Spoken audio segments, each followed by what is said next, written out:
If you've been doing this all day,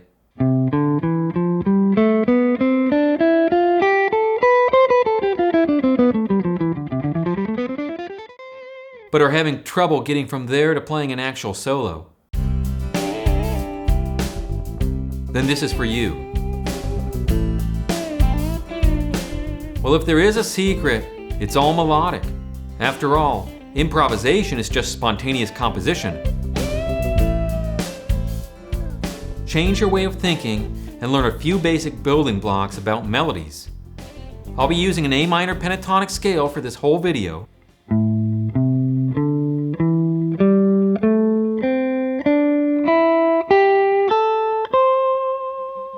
So if you know the A minor pentatonic scale of the 5th fret, you're ready to start making up a solo. When I play more notes, it's not to show off, it's to give context to these concepts, and at times the context will be, don't do that. Becoming a complete musician is all about understanding context, playing to the room, and playing the right thing at the right time. It may be as simple as 2 notes in a good tone.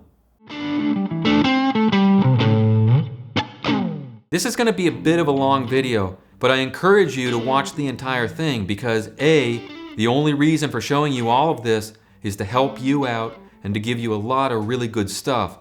B, it's probably the last time I'm going to give away this much stuff completely for free. This video was scripted 1.5 years ago, and the tracks and the guitar shots were done about 1 year ago, and then terabytes of footage sat on a collection of hard drives. Playing guitar is a whole lot like talking. Just the words, I'm going to, sets up an expectation, and that expectation is that the phrase is going to be completed. Motifs are just a series of notes, shorter than a phrase, but used in a phrase. I'm going to could be repeated, developed, or expanded upon as the story unfolds. What are you going to say with it? You might want to say, I'm going to the store. I'm going to buy a Marshall stack. Or you might say, I'm going to get some chicken jerky treats for my golden retriever.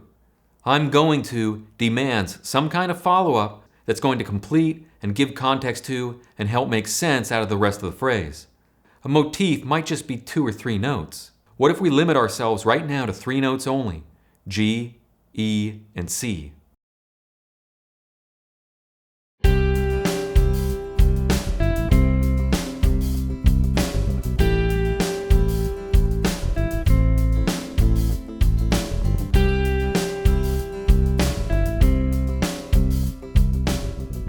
Once those few notes are established, I can use them in all kinds of permutations, I can develop them in all kinds of ways, but before we move from motifs into developing full phrases, let's go back to the same track and experiment with using just those few notes over the chords.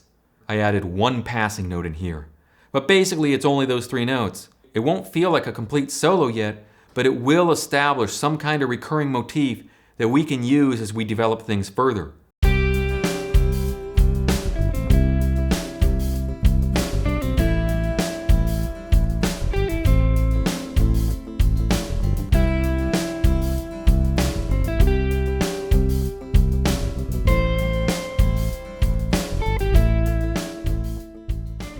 To prove to you that I'm not just making this stuff up out of thin air, or even worse, regurgitating something that I read in a textbook that bears absolutely no relevance to the real world, all you need to do to know that this is worth your time is consider Beethoven's 5th Symphony. Over the span of the symphony, that simple little theme is developed in a great number of configurations, leading to a feeling of continuity, variety, and unity all at once. So to take our simple little seed of a motif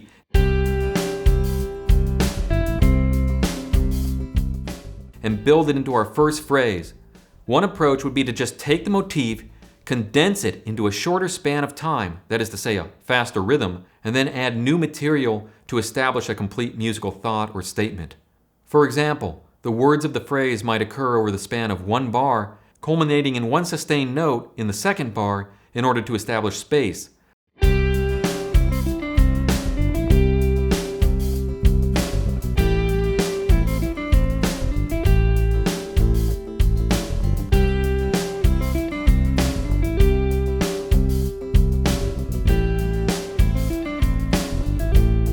Good. we've established a little phrase. When you follow that up, you may or may not want to do something completely different. One idea would be to largely repeat the phrase you just played, but resolve the last note differently. In the first phrase, if you look at the intervals, we ended with a melodic ascent. Things went up.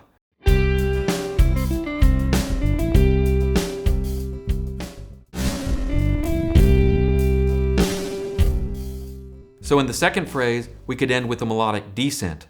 We could label an approach like this quite simply phrase A, and then phrase A prime. Two sides of the same coin, but just ever so slightly different when taken in totality.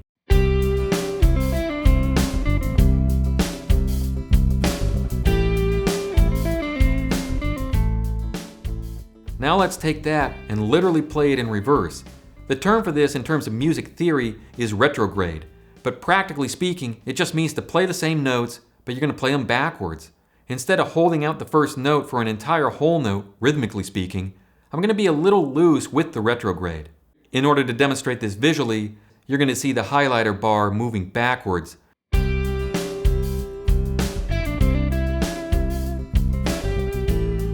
Melody is not only a series of pitches, rhythm is also inextricably linked to the entire thing. And I've spoken before on this channel about the importance of developing a really good groove and sense of time.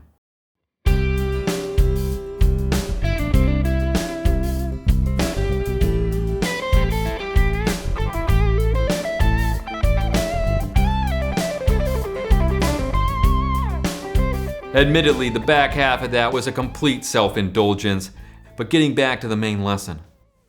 Now what if I take the second phrase we played, A prime, and we move it down one string set. In the study of composition and music theory, this would be pretty close to the concept of diatonic transposition. But due to the nature of the pentatonic scale, and the fact that I'm trying to make this really accessible for everybody, even if you don't know too much about music theory, we won't get into any of that today. Practically speaking, this is just a relocation, more than a textbook accurate example of transposition. So for any music theory snobs out there that would feel the need to criticize me in the comments, I'm not claiming this would make it past the editors in a music theory textbook, but I'm trying to help more guitar players than may ever crack open a theory textbook at all. The guitar is great for shapes, so let's relocate the shape. Let's shift it down a set of strings.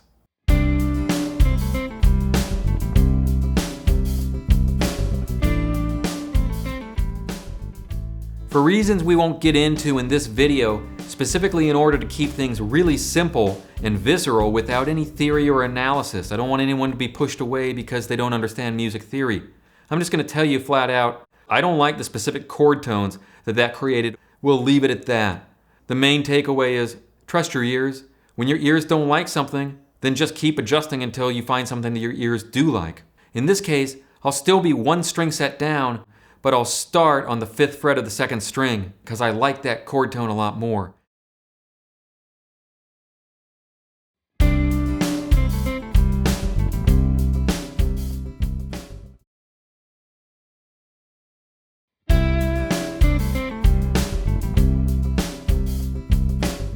That'll create something that has a sound that I'm a lot more invested in.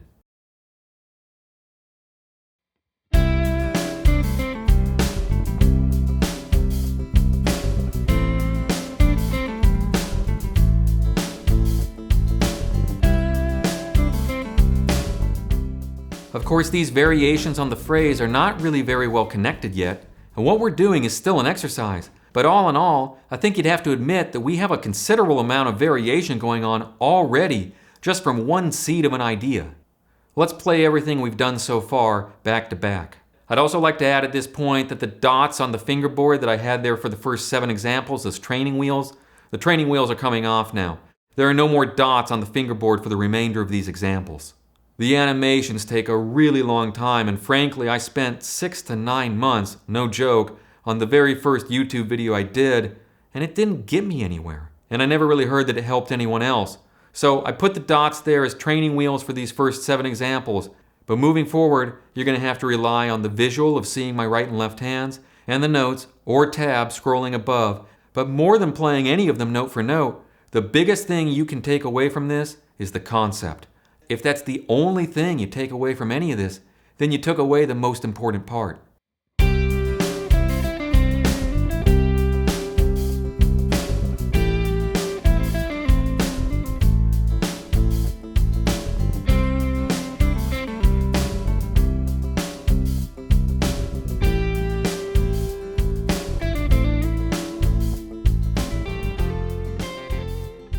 Now, it doesn't really feel developed yet, but it doesn't exactly feel like it's the same notes over and over again either. And this is just from repeating material and practicing it in a new way. Imagine the amount of possibilities once you start adding more phrases. The possibilities for development become virtually limitless at that stage. At this point, let's see about adding a new phrase, and we'll call it phrase B. For demonstration purposes only, I'll just play a standard cliche kind of blues rock pentatonic guitar lick. And there's no attention given whatsoever to any motive within or even disguised. It's just a standard kind of cliche guitar lick.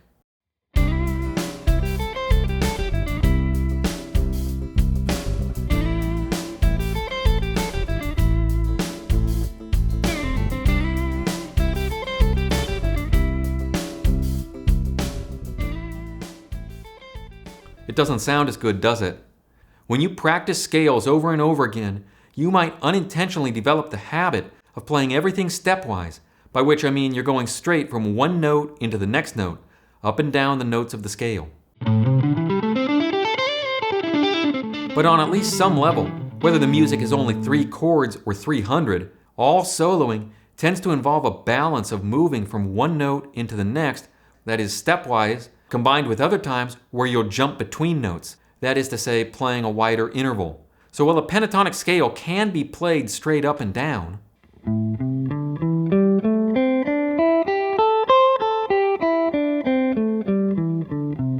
the same notes can actually be played as a series of ascending fifths. Those are the same notes. The plan was always to get into that in another video on pentatonic structures, but for right now, let's search for a phrase B that sounds better than what we had before.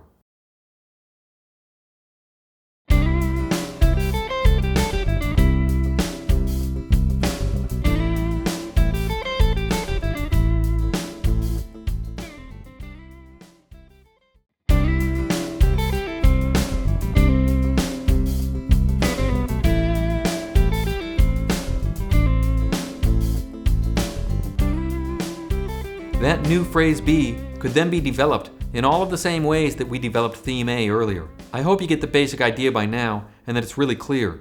You can also take a phrase you like and play less of that phrase. Maybe you'll only play half the notes. And for demonstration purposes, suppose that I elongate the notes within that half. Now my phrase will take up 2 measures instead of just 1 measure. I'm only playing half the notes, but I'm stretching them out over 2 measures.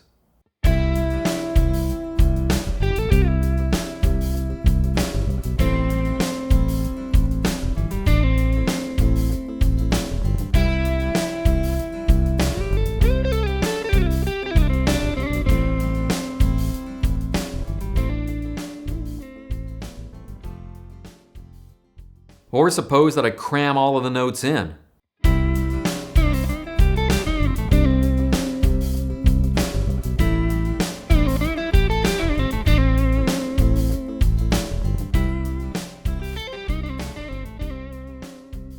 Or what if I go completely self-indulgent and throw even more notes in, with some wider jumps at the end?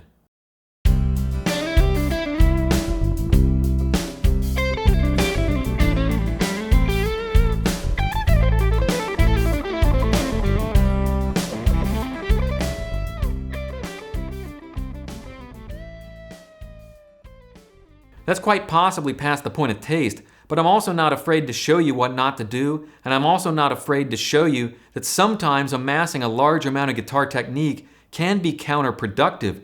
You don't need it all. You can say a whole lot if you just use what you have and use it to craft a musical statement. I hope you're starting to see now just how much material can be developed from the smallest starting idea. So next, I want to help you make sense of what is a theme versus what is a phrase. There's some gray area in the terminology. Don't get too caught up in the textbook definitions. The important thing is the idea of development. Phrases are played, but themes are developed. When there's no theme, it's just a splattering of disconnected notes. But when there is a theme, it's like a plot line, or like character development in a book. As an exercise in extreme moderation, let's start by establishing a theme that's only 2 notes, and we'll limit ourselves to focusing on the direction of those notes. When one note moves up to another, it'll be theme A, and when one note moves down to another, we'll call it theme B.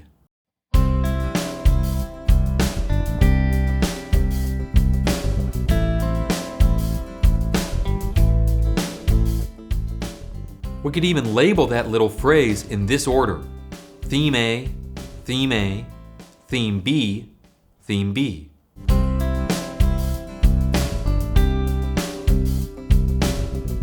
If we just took theme A and repeated it over and over again, it would get old pretty quickly, and furthermore, even though it sounds pretty good to me because I love the sound of Stratocasters through AC30s, we'll run out of fingerboard and can't go up any higher.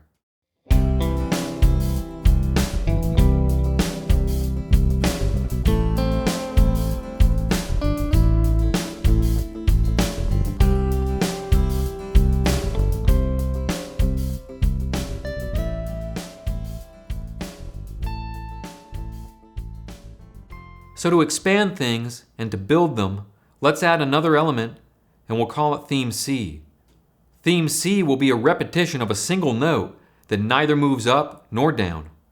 Let's try to play something that can be labeled theme A, theme A, theme B, theme C.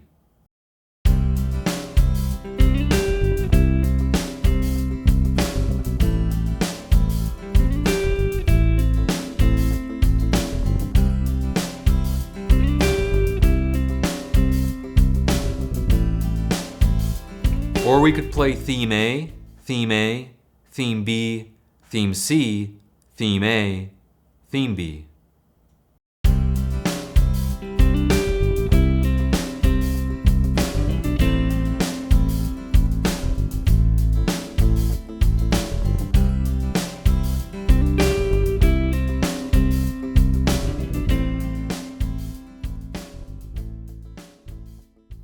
Or we could expand that even further, so we just keep adding the pieces together.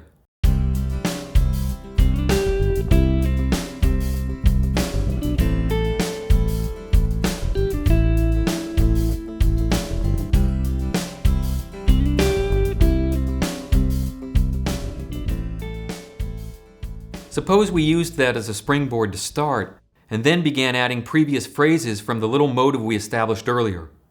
Well, then we might play something like this.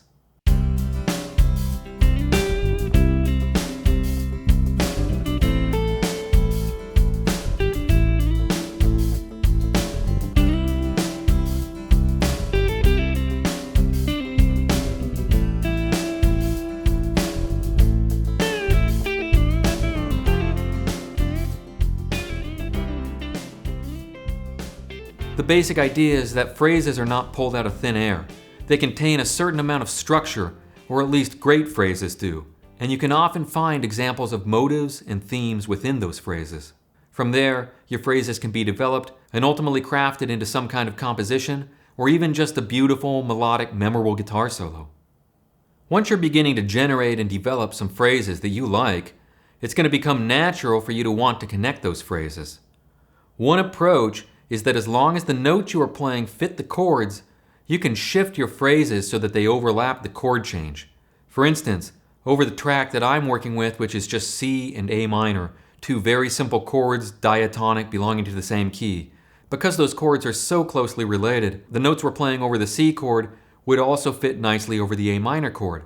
So to demonstrate as a case in point, instead of a neat little box where phrase A must fit only over the C chord, and then the next subsequent phrase must fit neatly over the A minor chord, you can take a phrase you like and shift that phrase forward until the phrase unfolds over the span of both chords. To demonstrate the difference and to get the concept in your mind and ears, what I want to do right now is play the exact same phrase neatly over the C chord and then repeat it neatly over the A minor chord. It's purely demonstration in order to establish what we're going to shift away from.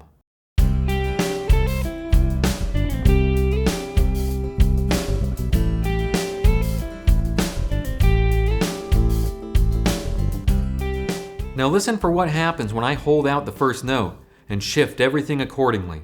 Immediately, the phrase over the 1 chord, that is to say the C major chord, now connects into the 2nd chord, that is the A minor chord.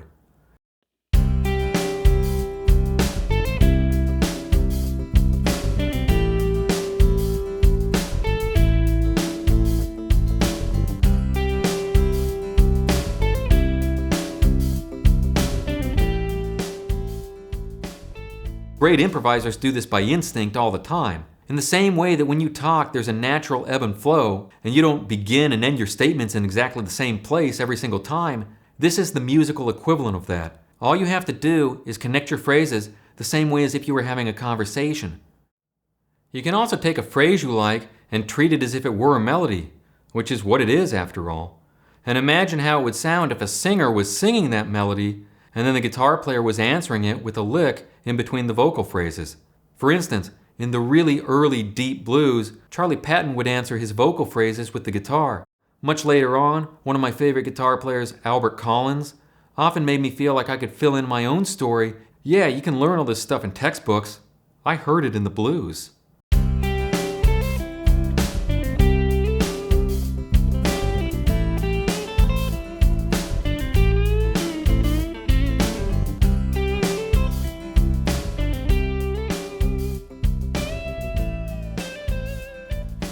If that feels too contrived, uninspired, or like it's just too many notes for you, then you can strip the fill way down and take advantage of the guitar onto the guitar.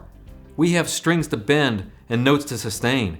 Piano players can't do that, and it's an advantage that we have in terms of vocal phrasing. You can connect precisely through string bending out of one phrase and into another. Even with just 2 phrases, the space between the phrases now establishes each half as their own distinct phrase in a longer musical sentence.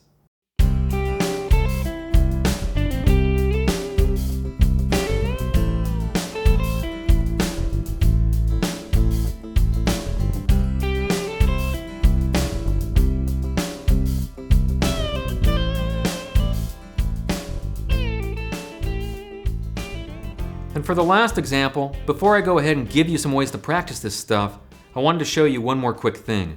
I've been very mindful throughout these examples to keep everything in one little pentatonic shape, except for where I went outside of the box and told you I was being self-indulgent and clearly stated that wasn't part of the main lesson. But this is. Now I'm going to go outside of the box that we've established, and I'm doing so not because you're going to play it along with me, but because I want you to really hear how knowing all of the fingerboard may not lead to a better solo at all. I know the entire fingerboard because I've been playing for so long. But check this out. As soon as I start playing the full range of the instrument, this next example loses focus. It just sounds busy and self-indulgent. Whereas it was self-indulgent before, now it's self-indulgent and hardly memorable and completely unfocused. I wanted to show you this last so that you don't feel limited if all you know of the fingerboard is enough to start practicing these ideas in a very limited region of the fingerboard. Don't feel like you have to wait until you've mastered the entire fingerboard to start practicing these concepts. You can make tremendous progress right now, even if you only know a little bit of the fingerboard.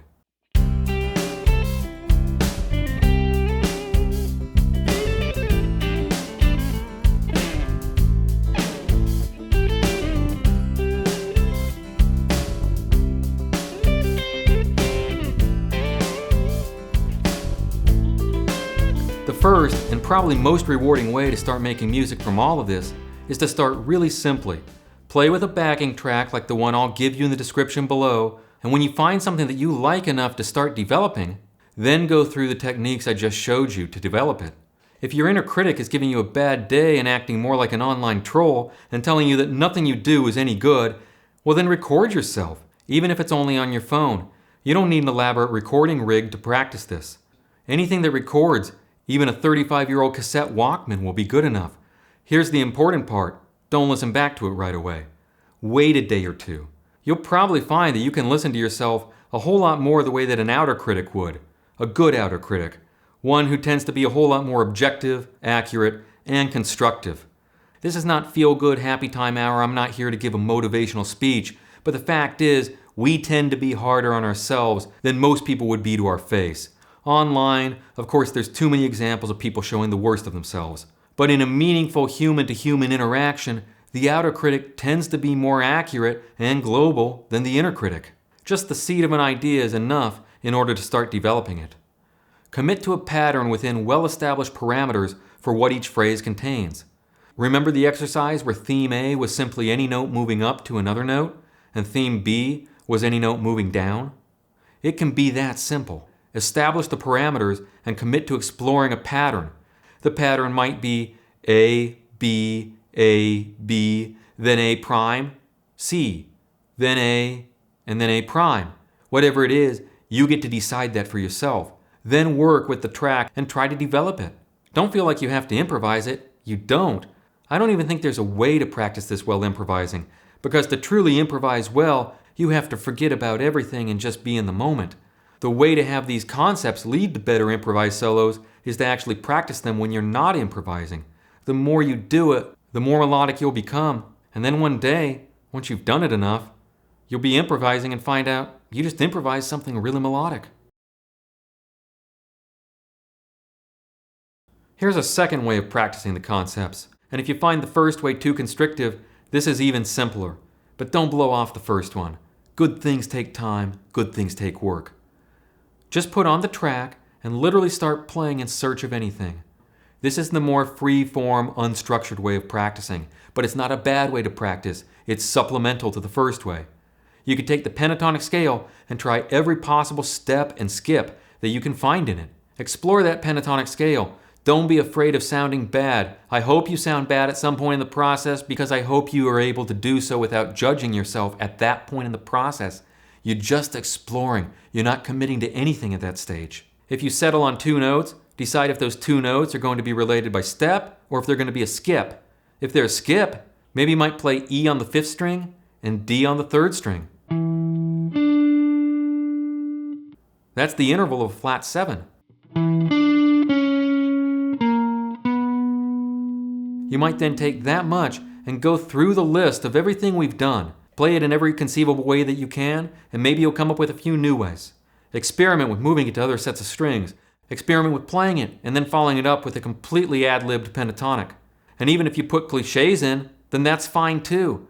Don't judge yourself at this point. Don't judge the process. The only rule is that you pick 2 notes, and you start. Just base it on the pentatonic and get going. Don't be afraid to archive it for yourself.